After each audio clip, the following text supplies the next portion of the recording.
યુવરાજ, મારો point of view છે મિત્રો નથી જાળવી શક્યો કે no, I am not having friends in this industries.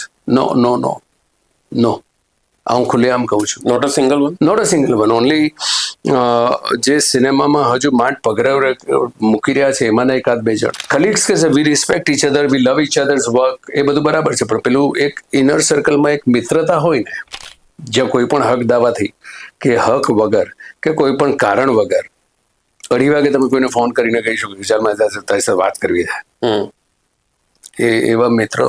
I am not having a single man, single friend. હા, મારા આત્મીય સંબંધો પુષ્કળ, બધા આ બધાની સાથે હજુ પણ આત્મીય સંબંધો છે, પણ પેલો શબ્દ છે ને કે મિત્ર, મિત્ર એટલે શું યાર? મિત્ર એટલે તું ક્યાં આમ ચક્કર ખાઈને પડતો ને સામે પેલો બાજુમાં દોડીને આવીને તને રોકી લે. કદાચ હું મેચ્યોર થયો છું, મને મિત્રતાની વ્યાખ્યાઓ હવે વધારે સારી રીતે સમજાવવા માંડી છે, તો હું એટલું કહું કે yes, we all are very good colleagues, we are not friends in this industry specially. No complaints about it now. હું પ્રેક્ષકો જાળવી શક્યો છું, એમની સાથે આત્મીયતા જાળવી શક્યો છું, પણ ઇન્ડસ્ટ્રીની જે ક્ષણિક રિલેશનશિપની વાત હોય એ નથી ટક્યા મારી જિંદગીમાં.